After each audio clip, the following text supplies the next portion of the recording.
Muito bem-vindo a mais um episódio do Storycast. O meu nome é Nicolas Garcia e hoje no Storycast Entrevista nós temos um convidado espetacular. Eu sou fãzaço dele e ele toca tudo que é instrumento e faz tudo de uma maneira impecável. O nome dele, Jonathan Basso. Se apresenta aí, mano. Fala, Nicolas. E aí, galera? Prazer estar aqui com vocês. Ele tá fazendo essa propaganda toda aí, né? E a galera vai ficar esperando mais de mim ainda, mas é um prazer. Sou músico, palestrante, tenho 26 anos de idade e faço tudo com muito amor. Acredito que a arte foi um presente de Deus para mim. E hoje estar aqui podendo contar um pouquinho da minha história é realmente um prazer, uma coisa que eu nunca imaginei na minha trajetória que eu participaria de momentos como esse, né? E hoje estar aqui, para mim, é mais uma realização, mais um presente da vida aí. Então é isso aí, gente. Quero agradecer, Jonas, por ter se prontificado a estar aqui com a gente, né? E para quem não sabe, o Storycast, ele é realizado pelo grupo do Facebook chamado Historiando, que é um grupo de história. Porém, como a gente é músico, né? Vamos falar sobre a história da música. E quem melhor para falar da história da música, senão uma das pessoas que mais marcaram a história musical do Brasil nos últimos anos. Ele aí, Jonatas. Meu, antes da gente começar a falar, conta um pouquinho como que tu tá passando agora esse momento de coronavírus, pandemias, essas paradas aí. Como que tá sendo para ti?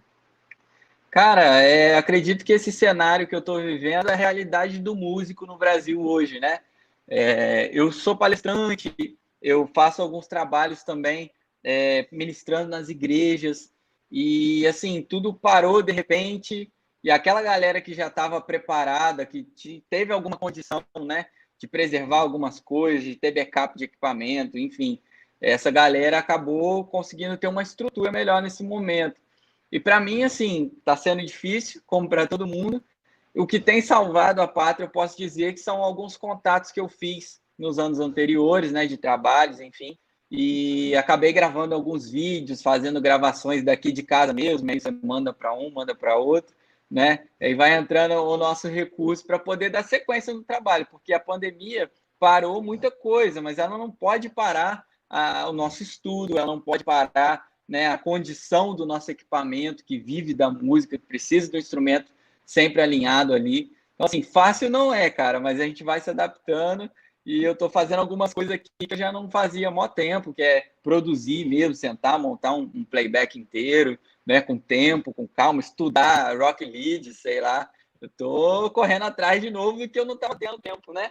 Fora a questão também de família, que você tem mais tempo para aproveitar, estou mais junto com os meus avós, né? Moro com os meus pais, meu irmão mais novo também. E eu e minha mãe viajamos bastante ano passado, então esse ano a gente está mais por aqui. Então é tentar extrair o melhor desse momento difícil, né? Então, falou um pouquinho sobre adaptação, né? E para quem não conhece o Jonatas, pensa num cara que se adaptou na vida, né? Se você está vendo, assistindo a gente pelo YouTube, já vê que tem alguma coisa diferente, né? O Jonatas, ele é um cara que realmente tu pensa, guitarrista, tecladista, tem uma bateria ali atrás. E como que o cara faz isso sem os braços? Como? Conta um pouquinho pra gente, então, como que foi esse início, essa vontade de fazer música e em meio a essa dificuldade. Cara, eu comecei na música pequenininho. Como eu falei, hoje eu tenho 26, né? Eu comecei na música ali em torno dos 2 para 3 anos. Minha família é cristã, né? Nós praticamos até hoje. E na formação da igreja, eu costumo dizer que a igreja geralmente forma artistas maravilhosos.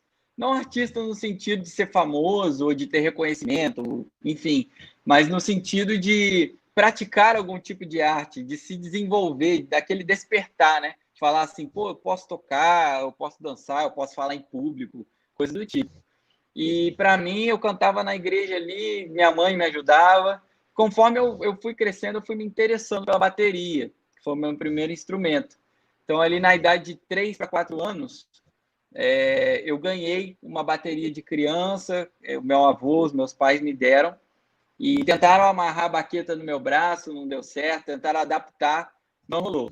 que rolou foi deixar com que eu tentasse, né? E quando eu tentei, eu descobri que a gente tem um buraco no pescoço aqui, né? Dos dois lados. Aqui no Rio a gente fala que é a saboneteira, né? Na minha região aqui, pelo menos.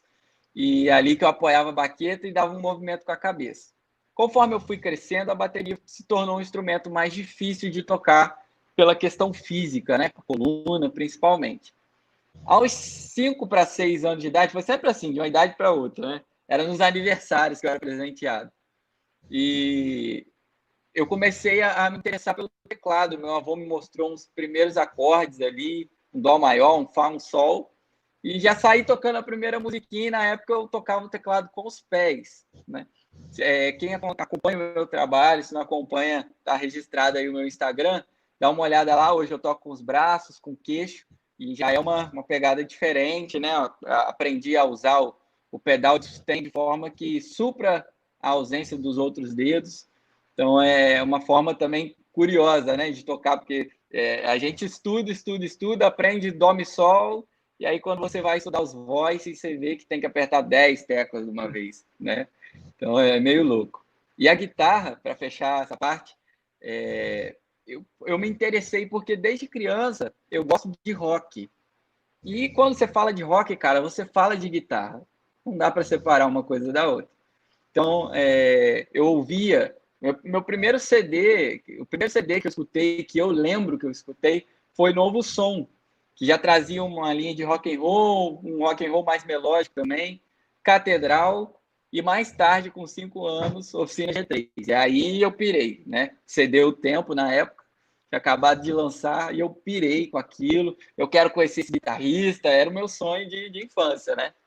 E só que assim, pela bateria, esse período da minha infância, ali dos 5 aos 8 anos, eu passei por muitas cirurgias, porque eu também tenho encurtamento no fêmur.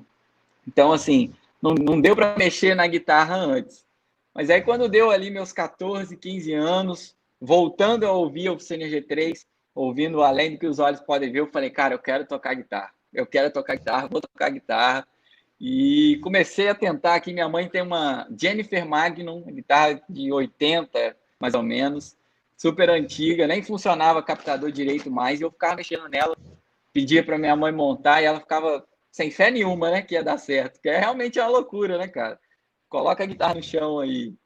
E ela colocava, ajeitava, mas assim, sem muita fé. Até que um dia, eu que já tocava teclado, porque eu comecei na infância, dei uma parada, e ali nos 12, 13 anos eu voltei. E com 15 anos, eu mexendo na guitarra, achei a tríade de sol, que aberta ali, né? A inversão, Ré, Sol, Si. E dali eu tive a ideia, poxa, se eu colocar o dedão nas 3 para frente, vai ser Sol sustenido, e mais 3 vai ser o Lá. E assim, né? Vamos ir andando casa por casa. Eu associei com a parte de acordes, sabia acordes menores também, então consegui transferir para a guitarra, e dali não parei mais. A minha mãe, que não acreditava hoje, viaja comigo, né? E eu glorifico muito a Deus e brinco muito com ela, que eu sou muito zoeiro, e falo, mãe, você não acreditou, agora você tem que viajar comigo aí para eu tocar guitarra. E a guitarra é um presente realmente que Deus me deu também. E é prova de que quando alguém se interessa e corre atrás, você realmente vai chegar em algum lugar. De repente você não vai chegar exatamente no lugar que você quer, porque a vida tem alguns percursos, né? Mas se você se mantiver firme, com certeza você vai chegar em algum lugar. E hoje eu posso ver que toco, não cheguei onde eu quero ainda, quero melhorar muito, mas estamos aí desempenhando um trabalho de música, procurando a qualidade musical, procurando motivar as pessoas. Eu acredito que isso é o mais importante. Meu, eu ainda tô meio sem palavras, assim, meio emocionado, sabe? Porque te ver tocar é diferente de tu abrir um vídeo de alguém, legal, o cara toca. É uma experiência diferente, porque é um jeito diferente de se fazer. E é um jeito único, a gente não vê muita gente tocando assim, né? Guitarra com os pés, teclado, assim, do jeito que dá. E o mais legal é que tu toca muito, cara, muito. E como que foi, para ti na parte da guitarra, quando chegou, quero fazer solo, e agora, como faz? Explica melhor como que funciona, como é que posiciona os pés, e se segura a palheta, como que faz? Essa parte de solo, cara, foi o que me interessou primeiro, né? Eu acho que quase todo guitarrista quer começar pelo solo. É um arrependimento profundo que eu tenho na minha vida, porque se eu tivesse estudado harmonia primeiro, sem dúvida hoje eu seria um guitarrista solo muito melhor, né? Eu descobri isso mais tarde através de um professor, o Cetas, que é o professor daqui da minha região. Eu estudei com ele em 2014, eu comecei a tocar guitarra em 2009 para 2010, sempre os aniversários, né? E em 2011 eu estava fazendo meu primeiro workshop com o Juninho Afran, o cara que eu tive a oportunidade de conhecer, assim, realizar esse sonho que eu tinha, né?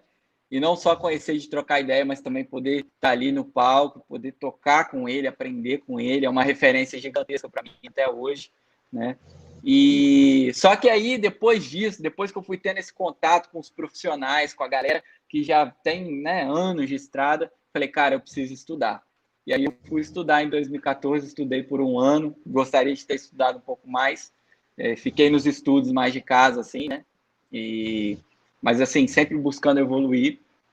Então, esse contato, o primeiro contato foi querendo tocar solo, não tinha jeito. Eu ouvia Catedral, e aí eu queria pegar o solo, e ficava lá apanhando, eu toco por ouvido, né? Apesar de hoje já ter mais noção, mais conhecimento de harmonia, de improvisação, mas eu comecei apenas com o ouvido.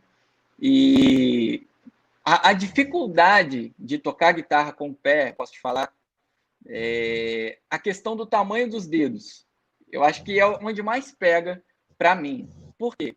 O dedo do pé, por mais que meu pé seja grande, mas o dedo do pé deve ser menos da metade do tamanho de um dedo da mão, e não uma mão muito grande, né? Então, assim, para fazer as aberturas, eu tinha muitas câimbras, não foi um negócio fácil. Sentou, aprendeu ali, contando rápido parece, né? Mas foi uma coisa que demandou tempo, insistência para a musculatura poder acostumar. Eu tive câimbras de todas as formas, e na pior delas, tinha uma pessoa perto e a pessoa falou assim, também você quer tocar com o pé não foi feito para tocar. Então você vê que a dificuldade, né, ela me foi imposta, mas o diferencial é que através da fé em Deus e da oportunidade que eu tinha de tentar, eu não me acomodei. Eu fiz isso um degrau para subir de nível, para ir para o próximo nível, né? E desde o início eu comecei com palheta, não foi uma coisa muito difícil de acostumar. O treinamento que eu tenho até hoje é mais ou menos o treinamento da mão mesmo, né? Eu pegava exercício do Kiko Loureiro, de palhetada alternada, buscava nas mesmas fontes que todo mundo busca, bebia a mesma água que todo mundo bebe, por dizer assim. A minha guitarra não é adaptada, a afinação é padrão, e isso me ajudou a conhecer o mundo da guitarra no geral, né? Isso foi uma coisa pensada, planejada, para que eu pudesse tocar com qualquer guitarra, em qualquer lugar. Então, pontuando aí, para não fugir muito da sua pergunta, a maior dificuldade realmente foi o tamanho dos dedos e a questão da musculatura. Agora, outra coisa que forçou muito também, que foi mais difícil de aprender até do que os solos, foi a questão dos acordes. Porque o solo, eu uso hoje basicamente 2 a 3 dedos, que é o dedão e o indicador, né, do pé. Em alguns momentos eu uso o que a gente pode chamar do anelar, né, o dedo da aliança ali, e para algumas aberturas hoje eu aprendi a usar mais o mindinho, mas 80% do tempo é o dedão e o indicador. Eu tenho 2 dedos para tentar correr atrás das notas ali, persegui-las, né? Então, a parte de solo foi mais questão de acostumar a ter agilidade. Agora, a questão da base é um desafio até hoje. É algo que eu procuro desempenhar ainda, estudar para melhorar os voicings, fazer voicings mais abertos, que preencham mais também. Mas a abertura dos dedos é realmente ainda uma limitação. Então, essa parte de acorde foi pior. E quando eu comecei a tocar solo, eu logo quis tocar riffs também. Então, isso me ajudou a ter agilidade, porque o riff é uma coisa mais marcada, né? Mais repetitiva. Então, eu ficava tocando riffs para pegar agilidade. Meu estudo foi todo meio bagunçado, e hoje que agora eu comecei a me organizar para estudar e ter o acesso a beber realmente a água que todo mundo bebeu, mas todo mundo bebeu no início, né? Eu estou bebendo agora. Então, mais ou menos essa trajetória de dificuldades aí na guitarra. Mas, viu, teve alguma coisa assim que quando tu estava estudando, tentando pegar, tu olhava, cara, isso só não tem como fazer. Se o cara usa os 4 dedos, eu uso 2, não tem como. E depois tu conseguiu fazer, se adaptou? Cara, vários solos. São muitos, assim, não dá para citar. Mas eu posso dizer, no geral, que uma técnica que me deixava de cabelo branco era o sweep. Eu não conseguia fazer sweep de jeito nenhum e mesclar com o arpejo mesmo, né, aberto. O arpejo desde do misão até o mizinho, né? Era muito complicado. Não vou dizer que hoje seja fácil, mas eu encontrei um jeito, né? Mas eu encontrei esse jeito, acredito que uma mensagem dos céus para mim mesmo. Porque eu ficava, cara, isso não vai dar para fazer. Isso não vai dar para fazer, não vai dar, não vai dar. E aí eu tava um dia no Facebook e tal, circulando, e eu assisti um vídeo. Eu não sei se o rapaz é indiano, eu acredito, ele é asiático, mas eu não sei exatamente a região. E ele tem paralisia, cara. E ele toca Ingmalmsteen, a mão dele é virada ao contrário, para dentro. Ele toca de palheta, faz tapping, tocando o Ingmalmsteen, fazendo sweep praticamente com um dedo. Falei, cara, se esse cara faz sweep com o dedo, eu tenho que dar o meu jeito de fazer sweep. Agora eu vou ter que fazer. E foi um desafio bom, porque ali eu comecei a ter ideias, né? Eu fui treinando, treinando. Era aquela coisa suja no início, toda embolada, mas já era alguma coisa. E conforme eu fui treinando, foi limpando e eu tive a ideia de misturar com o tapping, né? Eu vi alguns guitarristas que eu já conhecia a técnica do tapping, mas não fazia parte do meu vocabulário ainda. E vendo Paul Gilbert, vendo o próprio Juninho, né? Falei, cara, eu não consigo tocar o sweep de ponta a ponta, mas e se eu misturar na mesma corda o tapping? Colocar, de repente, na mesma corda umas 3 notas, o si, o ré e o sol no tapping?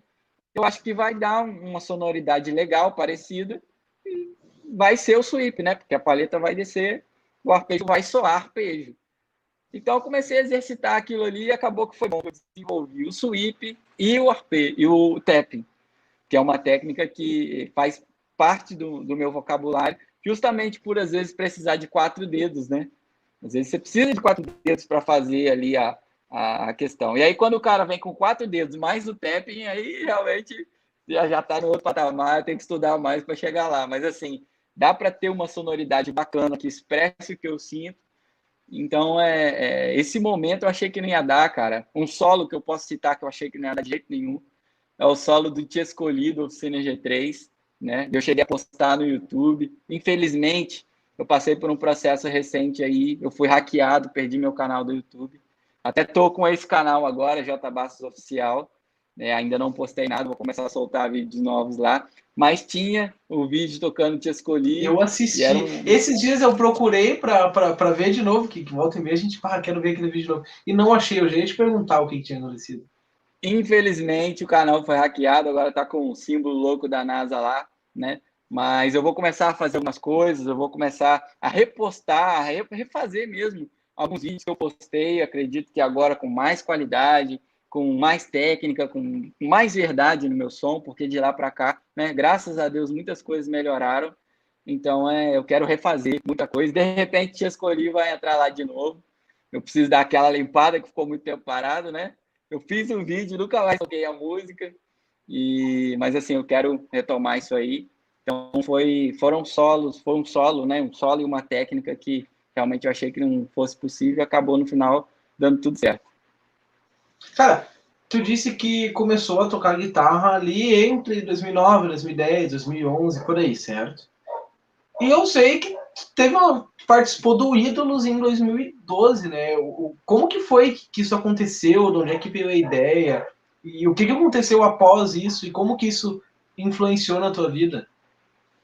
Cara, no caso, esse programa ele teve várias etapas. Ele teve o nome de Ídolos, Astros, Qual é o Seu Talento? E quando eu participei, ele voltou a ser Astros. Então a gente está falando do mesmo programa, Ídolos, Astros, é o mesmo programa. O Astros, eu me inscrevi em 2011, no final de 2011. Eu vi que estava aberta a inscrição e me inscrevi. Mas assim, esqueci, cara.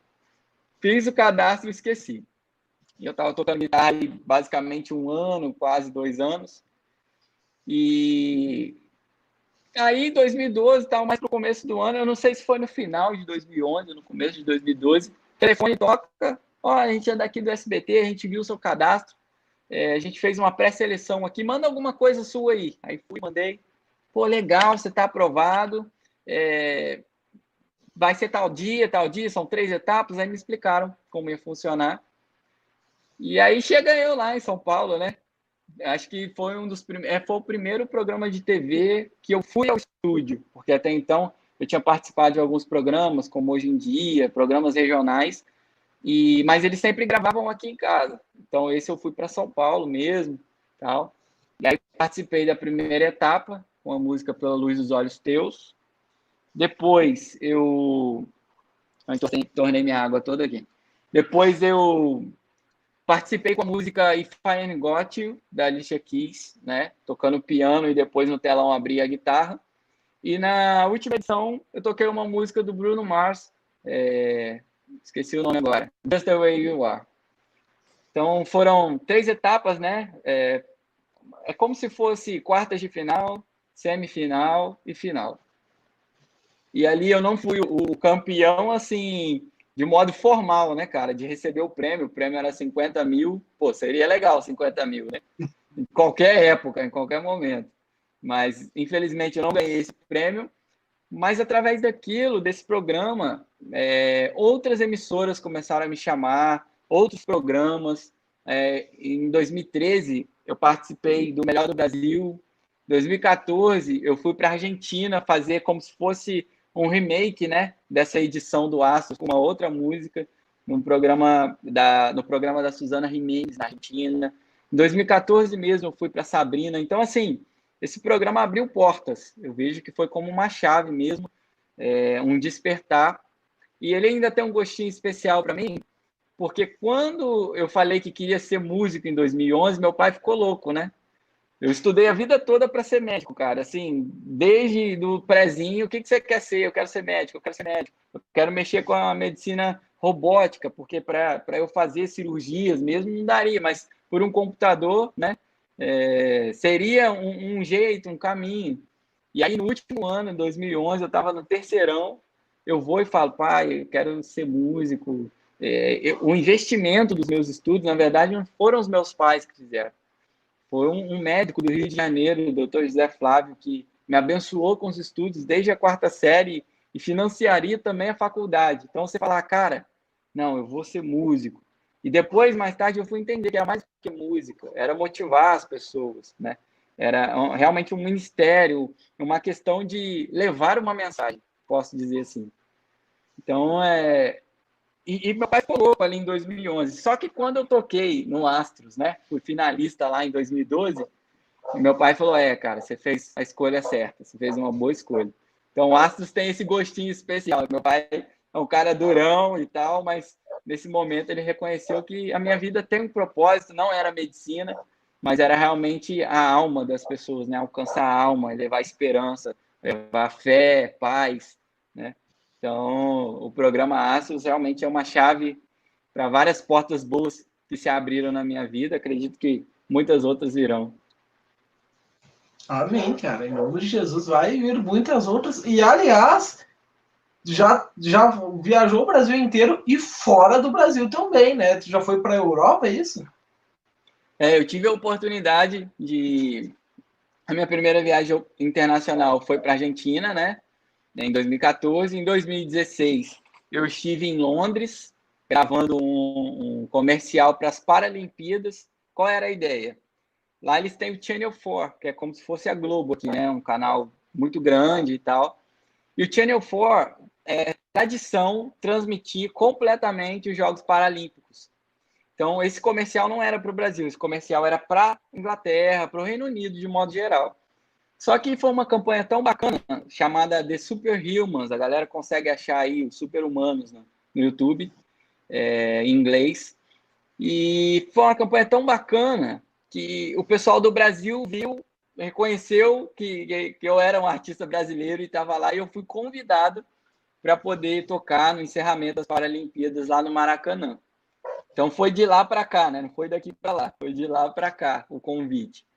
Em 2017 eu estive em Tóquio, em 2017, 18 e 19, estaria lá esse ano, mas infelizmente a pandemia, né, mudou um pouco aí o contexto, a logística das coisas, mas assim, espero estar lá pelo menos ano que vem, né, se não for possível esse ano, para poder tocar. E lá em Tóquio é um evento muito bacana também relacionado às Paralimpíadas, que aconteceriam esse ano, né, 2020, lá em Tóquio. Mas esse evento não é diretamente do Comitê Paralímpico. Está ali em parceria, mas não é um evento exclusivo do comitê. É um parafestival. A ideia é mostrar para as pessoas do Japão que existem muitos atletas, né, que não têm os dois braços, as pernas, mas que são tão eficientes quanto aqueles que têm, medalhistas, né? Podemos dizer aí heróis da pátria mesmo, que representam o país pelo mundo todo, e misturar isso com a arte. Então tem dançarino, tem músico, né? Obviamente eu fui como músico, porque como dançarino não ia rolar. E eu fui como guitarrista e como pianista para poder participar com eles. Toquei com alguns artistas japoneses. Então, em 2017, que eu havia esquecido, eu também voltei à Europa, eu estive em Portugal para tocar numa noite de gala do Comitê Paralímpico. E ano passado eu realizei também um outro sonho gigante internacional, que era conhecer os Estados Unidos, né? Acho que todo músico aí, ou quase todo músico, quer conhecer os Estados Unidos, quer trazer algum pedal de lá. E eu posso falar para você que eu trouxe mais coisas do Japão que dos Estados Unidos. Assim, né? Para você comprar boys, você tá na casa da parada, né? Você tá em casa, assim, comprei muita coisa legal. E lá nos Estados Unidos também comprei algumas coisas e pude conhecer o Guitar Center, né? Que é um absurdo, lá na Times Square. Foi sensacional, realmente. Foi através de um projeto também voltado às Paralimpíadas, o CAF.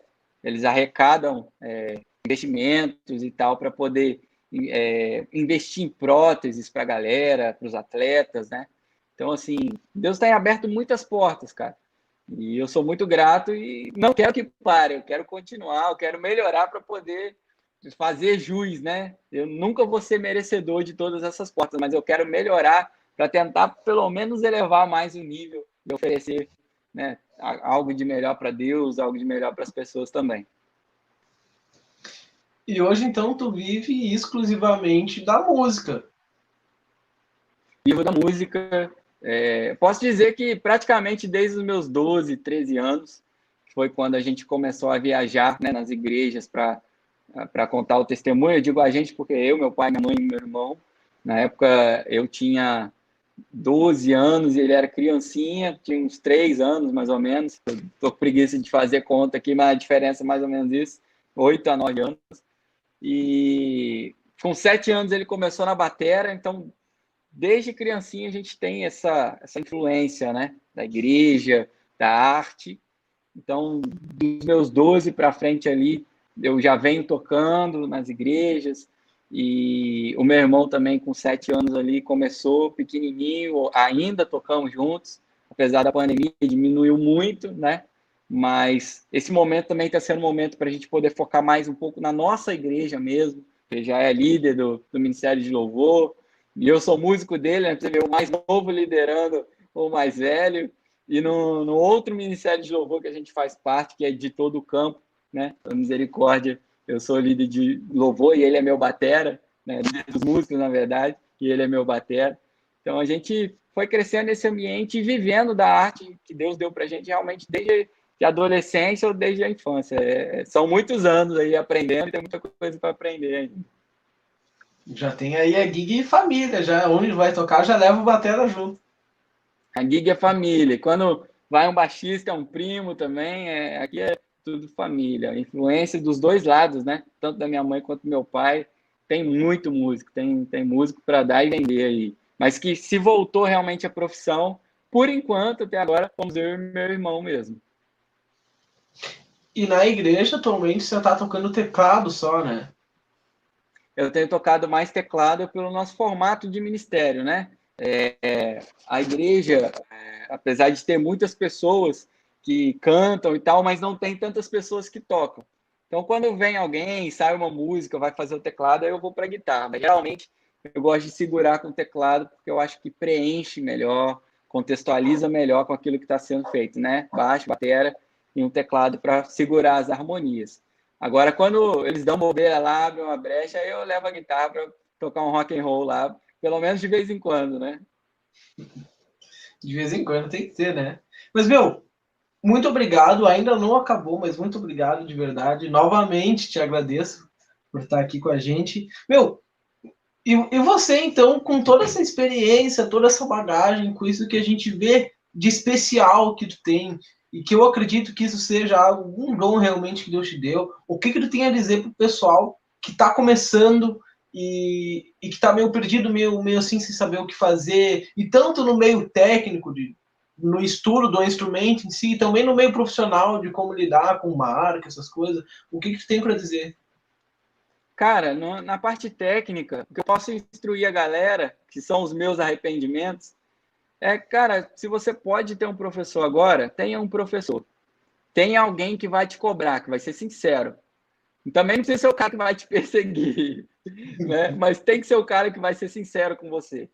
O Setas foi um professor muito bom. Ele é realmente um dos melhores professores da região aqui. E ele me cobrava como se eu tivesse as mãos, mesmo eu não tendo as mãos. Então, eu tocando rock leads lá, enquanto não estava na sonoridade, o band não estava afinado, ele era o cara que falava com educação, com carinho, mas falava, cara, olha, não tá legal, tá sujo, sua palheta tá aparecendo demais, o tic-tic, né? Então, o que eu posso falar para a galera é, se você pode ter um professor agora, tenha um professor. Jonathan, posso estudar online? Pode, mas você vai ter que se disciplinar. Você vai ter que separar um momento do seu dia, você vai ter que fazer uma formatação para estudar. Outra coisa, procure estudar diariamente. Com as minhas viagens, os meus trabalhos, ficou muito difícil para eu estudar todos os dias. Porque eu ficava alguns dias fora de casa e quando retornava, queria descansar um pouco a cabeça, tirar a cabeça um pouco de música, né? Porque eu lido com isso de uma forma muito intensa e tem trabalhos que você faz que às vezes são realmente estressantes, você fica cansado, né? Você nem sempre está lidando com pessoas fáceis, muitas vezes você lida com pessoas difíceis. Às vezes você chega esgotado, mas aproveita esse tempo de pandemia para separar, cara, pelo menos 1 hora por dia. Jonathan, eu não tenho 1 hora todo dia. Separa 30 minutos, mas estude todos os dias, porque senão você não vai ver evolução. Se eu estudo na terça e depois só vou estudar na outra terça, eu não evolui nada de uma semana para outra. Na verdade, eu regredi, porque quando eu chegar na próxima terça, eu vou estar com dificuldade de executar aquilo que eu já estava fazendo com fluidez no final da primeira terça-feira. Então, assim, procure estudar diariamente, você vai ver mais resultado.